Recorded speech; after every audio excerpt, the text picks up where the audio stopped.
இந்த ஃப்ளவர்ஸ் நிறையா பார்த்துட்டோம். இன்றைக்கி ஒரு பீட்ரூட் கறி தான் பார்க்க போகிறோம். இந்த சீசனோட ஃபர்ஸ்ட் ஜாஸ்மின் இந்த ஓல்டு பிளான்ட் எங்கள் வீட்டில்.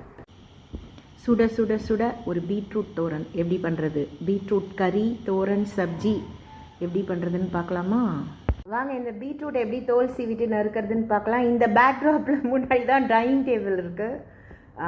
இந்த சாமிக்கு முன்னாடி தான் எல்லாமே இருக்குது. அதனால எனக்கு மேக்ஸிமம் இந்த பேக்ட்ராப்ஸ் இருக்கும், அதான் ரீசன்.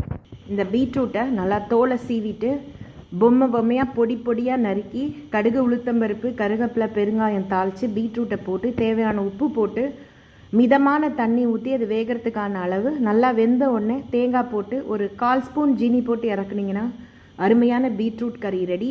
டயட்டில் இருக்கிறவங்க வெறும் கறியாகவே அப்படியே சாப்பிட்லாம். இது மாதிரி பொடி பொடியாக நறுக்கிக்கோங்க. ஃப்ரெஷர்ஸ் புதுசாக சமைக்கிறவங்களுக்காக இந்த வீடியோ.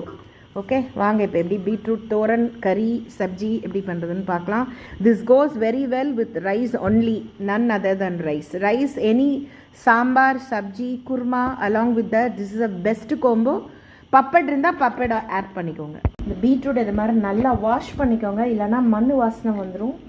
கறி லீவ்ஸ் கொஞ்சம் தாளிதத்துக்கு கடுக்கா இது கடுகு கொஞ்சோண்டு உளுத்தம்பருப்பு ஃபில் பண்ணணும். இப்போ எண்ணெய் காஞ்சிட்டுங்க, சேம் தான்.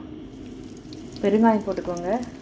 தாளிச்ச கறி தேங்காய் போட்ட கறிக்கெலாம் கொஞ்சம் பெருங்காயம் கூட போடுங்க. கடுகு உளுத்தம்பருப்பு வெடித்த உடனே 2 பட்டை மிளகாய் சால்ட் போட்டு தேவையான தண்ணி ஊற்றி சிம்மில் பின்னாடி வச்சுடுங்க. இதை மூடிடணும், கொஞ்ச நேரம் ஆகிடும். தேங்காய் போட்டு இறக்க வேண்டியதான். தேவையான தேங்காய் போட்டு 1/4 ஸ்பூன் சீனி போட்டு கலந்து இறக்கணும். சுட சுட ஆவி பறக்க பீட்ரூட் கறி தோரன் சப்ஜி ரெடிங்க.